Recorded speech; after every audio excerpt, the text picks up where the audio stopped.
Bener gak sih kalau setiap orang punya gangguan jiwa, hanya levelnya aja yang berbeda-beda? Hey guys, welcome to my channel, Learn Haze.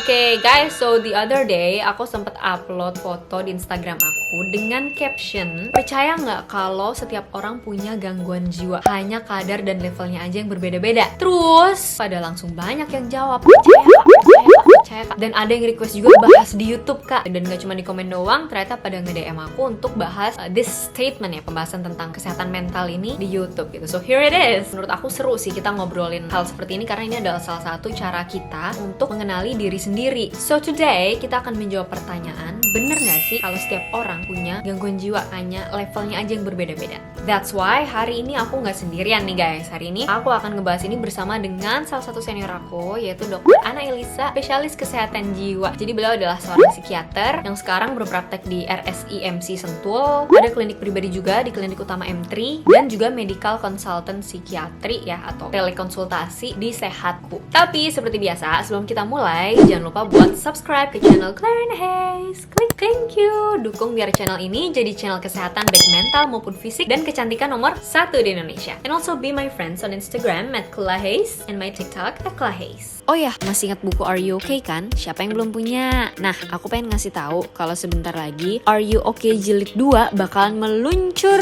Open pre-order nih guys. Apa yang baru dari buku Are You Okay Jilid 2? Bakalan ada new cover, 2 konten tambahan memotivasi inspiratif, special video yang nggak akan diposting di media sosial manapun, dan bonus meet and greet virtual. Seat terbatas untuk 50 slot aja guys. So, catat tanggalnya ya di 29 Maret 2021. Stay tuned on my Instagram and on my YouTube channel.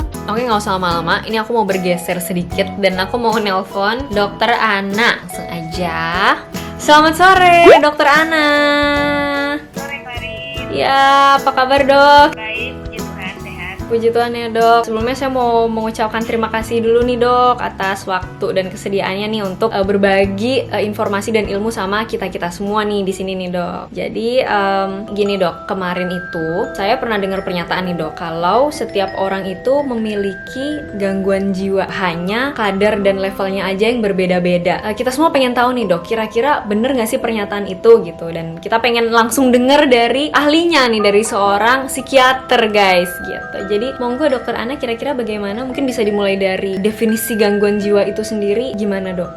Tidak sepenuhnya benar, cuman saya paham maksudnya. Jadi kita definisikan dulu ya. Kalau gangguan jiwa itu artinya sudah mengganggu sehari-hari ya. Jadi gangguan ini, let's say misalnya yang paling gampang mungkin dia depresi gitu. Ada definisi bakunya ya sebenarnya kalau gangguan jiwa itu. Kalau di DSM-5 itu, jadi yang namanya gangguan jiwa itu adalah suatu sindrom yang ditandai dengan gangguan yang bermakna secara klinis pada fungsi kognisi, pada fungsi regulasi emosi atau perilaku. Ini dipahaminya dikit-dikit ya. Jadi pertama, sindrom ini adalah kumpulan gejala. Kedua, gangguan yang bermakna. Jadi gangguannya itu harus secara bermakna mengganggu kehidupan sehari-hari. Nah, sindromnya ditemukan pada fungsi apa? Pada fungsi kognitif, jadi kemampuan berpikir, kemudian emosi, sama perilaku. Biasanya kita bilangnya gampangnya 3P ya. Jadi pikiran, perasaan, perilaku. Ada juga yang menambahkan 4P sih, pikiran, perasaan, perilaku, dan persepsi. Ada juga kayak gitu. Jadi gangguan mental nggak cuma yang kalau orang pikir mungkin yang berat-berat ya, kayak schizophrenia yang seperti itu, gak cuma itu. Hal-hal seperti adiksi, kemudian insomnia itu sendiri itu juga adalah sebuah gangguan mental sebetulnya. Jadi kalau misal mengganggu salah satu aja sudah bisa dibilang gangguan mental, atau harus tiga-tiganya dok? Sebetulnya kalau bermakna secara klinis itu dia by nature tidak bisa salah satu gitu. Mungkin keluhan utamanya di salah satu, misalnya di moodnya down terus, low terus selama 2 minggu atau lebih gitu. Kan kita bilang oh kayaknya ngarah ke depresi nih. Bayangin kalau moodnya lagi kacau terus itu berlangsung selama 2 minggu atau lebih. Nggak mungkin perasaan kita doang, masih itu juga ngaruh ke yang lain, ngaruh ke perilaku, ke persepsi kita. Biasanya nggak akan berdiri sendiri saja sih. Oh gitu ya dok ya. Kalau gitu dok, berarti kapan sih kira-kira seseorang atau setiap orang itu bisa mengalami gangguan jiwa dok? Kapannya itu adalah ketika faktor predisposisi kita, faktor yang kita sudah punya gitu ya, yang kita bawaan sebutnya, gitu ya, yang Dok? kita bawaan gitu. Let's say misalnya genetik gitu. Ada orang yang secara genetik memang punya turunan gangguan jiwa gitu misalnya gitu ya. Tapi di dia nggak akan muncul sebetulnya gangguan jiwa itu kalau faktor pencetusnya tidak ada, atau faktor pencetusnya lebih sedikit atau lebih ringan dibanding faktor protektif. Dia ada bakat misalnya dia secara genetik, tapi dia punya pola asuh yang baik, dia pola komunikasi dengan orang tuanya bagus, terus dia selama hidup belajar cara coping yang sehat. Cara coping itu cara menanggulangi masalah ya yang sehat, itu belum tentu akan muncul bawaan bipolarnya atau bawaan skizofrenianya atau yang lain, itu belum tentu akan muncul. Oke, kalau gitu tadi dokter sempat menyebutkan, oke ini kalau misal dia punya potensi genetik, nah berarti gangguan jiwa ini bersifat bisa diturunkan gitu ya, Dok? Apakah setiap gangguan jiwa ini bisa menurun atau hanya di beberapa gangguan tertentu? Memang ini lagi dalam penelitian ya. Kalau menurut penelitian yang terbaru itu yang sudah establish faktor genetiknya itu memang skizofrenia dan kalau nggak salah memang bipolar ya gitu. Kadang-kadang diturunkannya itu nggak langsung ke generasi bawahnya gitu, nggak langsung misalnya dari bapak dan ibu terus langsung turun ke anaknya, nggak begitu, nggak harus begitu, bisa nanti ke generasi yang bawahnya lagi atau ke samping gitu, misalnya sepupunya apa gitu. Jadi intinya itu tuh masih banyak banget faktor di mana ada 3 hal berarti ya, Dok, antara bawaan, lingkungan, sama faktor protektif. Nah faktor protektif ini gimana ngebahasainnya ya, menjelaskannya gimana ya? Yang mengurangi risiko kali ya, misalnya pola komunikasi dia dengan keluarga dekatnya, terutama dengan orang tua sehat. Faktor yang lain misalnya lingkungan yang di luar orang tua ya, misalnya sekolah atau komunitas rohani atau apapun gitu, itu yang mensupport, yang menahan dia dari tidak terjadi gangguan jiwa gitulah ya, Dok ya. Terus dari dianya sendiri, dari orangnya sendiri juga ada faktor protektif, misalnya dia tipenya resilient itu ada yang melenting, kalau kayak karet ditekan kan bisa melenting. Terus mentalisasi itu jadi kemampuan kita untuk menempatkan diri di orang lain. Kalau gitu kan kita bisa bilang orang-orang dengan gangguan jiwa ini sebenarnya dia adalah real disease ya, Dok ya. Contohnya kalau orang pilek sakit, dia butuh obat gitu untuk membantu dia sembuh. Nah, bagaimana dengan gangguan jiwa? Apakah dia kan ada pengobatannya nih ya, Dok. Nah, tapi apakah seseorang dengan gangguan jiwa itu bisa sembuh dengan pengobatan atau cuma tersupres atau tertekan aja gejala-gejala dia sehingga suatu saat dia lagi rentan aja itu bisa kambuh lagi atau muncul lagi gejalanya atau enggak, Dok? Kira-kira gimana, Dok? Bisa lepas obat seumur hidup atau tidak gitu? Ini pertanyaan yang komprehensif ya. Sebetulnya jawabannya tergantung dari jenis gangguan jiwanya. Gangguan jiwa bisa pulih. Kita nggak bilang sembuh ya, kita bilang pulih. Pulih itu artinya gejalanya entah dia hilang sama sekali atau terkontrol dan fungsinya balik seperti semula atau sedekat mungkin dengan semula. Jadi dua, kita lihat dari komponen gejala dan komponen fungsi. Kalau gejalanya saja yang perbaikan tapi fungsinya belum optimal, itu belum kita katakan pulih. Itu mungkin remisi kita bilangnya, tapi belum pulih. Pulih itu bisa tanpa obat, bisa dengan obat. Kalau penyakit kronis seperti diabetes atau hipertensi kan ada yang memang perlu maintenance ya, maintenance kronis gitu. Ada gangguan jiwa seperti itu juga gitu, ada. Terutama yang berat-berat sih ya, contohnya seperti skizofrenia atau bipolar. Banyak yang kemudian memang harus maintenance seumur hidup, tapi dia pulih. Artinya gejala-gejala seperti halusinasi bisa terkontrol atau hilang sama sekali. Terus fungsinya balik lagi. Mesti psikiater memang yang menilai.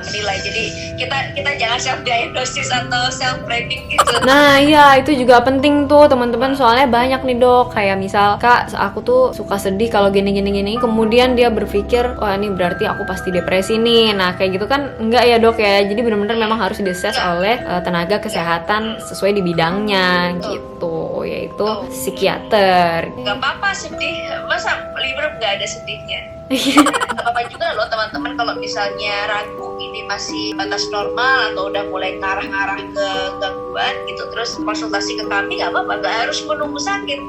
Dokter itu kan nggak harus menunggu sakit, kita bisa aja check up kesehatan, terus nanti oh masih normal kok, nggak usah pakai obat asal kamu gini kan biasa kan dokter kayak gitu kan. Berarti intinya kalau ingin berkonsultasi dengan psikiater gitu, dengan dokter, nggak harus menunggu ada gejala-gejala yang super mengganggu dulu ya dok. Sekedar kita memastikan kita baik-baik aja atau enggak, kita dalam batas wajar atau sudah gangguan, itu it's okay untuk berkonsultasi gitu.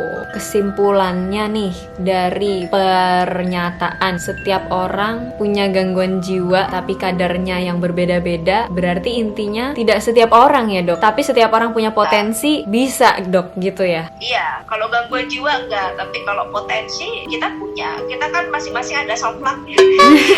Nah itu tuh dok, gimana tuh maksudnya? Ada somplaknya nih gimana nih?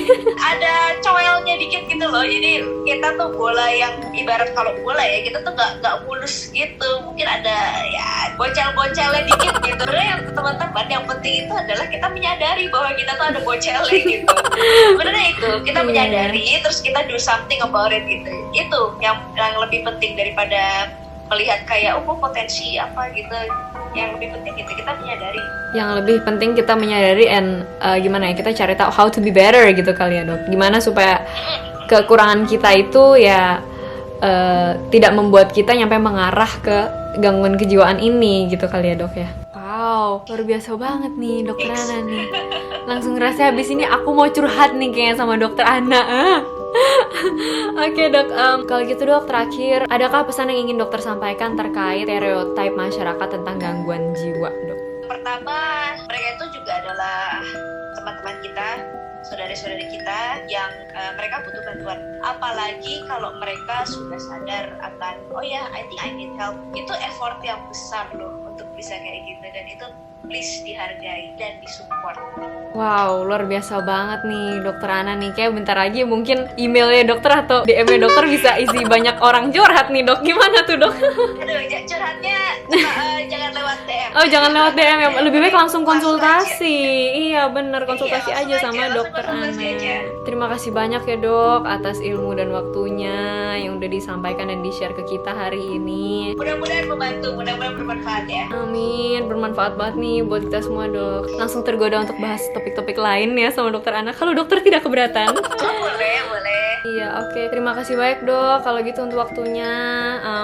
Kita sama-sama. boleh nanti kita lain kali bahas di video selanjutnya ya dok ya. Selamat malam dok. Oke, bye. Wow, luar biasa banget ya guys. Oke, tiba-tiba jreng turun dapet pencerahan gitu, bener.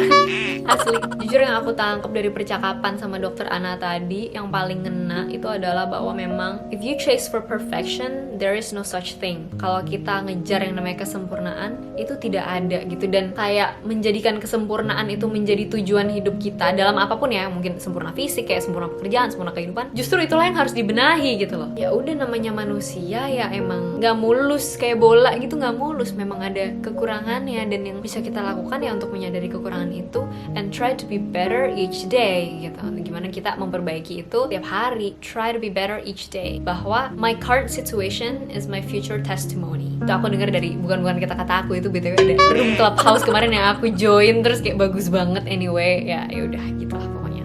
Buat kalian yang butuh pendengar dan butuh untuk bercerita dan berbagi, komen di bawah. Forum ini kita akan saling merangkul satu sama lain. Oke guys, jadi sekian dulu info yang bisa aku dan dokter Ana berikan di video kali ini. Terima kasih banyak sekali lagi dokter Ana atas waktu dan ilmunya. Aku percaya video ini bermanfaat dan berguna buat kalian semua. Buat kalian yang merasa video ini bermanfaat dan membantu kalian, boleh banget share ke teman-teman kalian. Dan seperti biasa, jangan lupa buat subscribe ke channel Claire Hayes. Dukung biar channel ini jadi channel kesehatan baik mental maupun fisik dan kecantikan nomor 1 di Indonesia. And also be my friends on Instagram @clairehayes and my TikTok @clairehayes. Thank you so much for watching guys. See you on my next video. Bye. Salam sehat jiwa.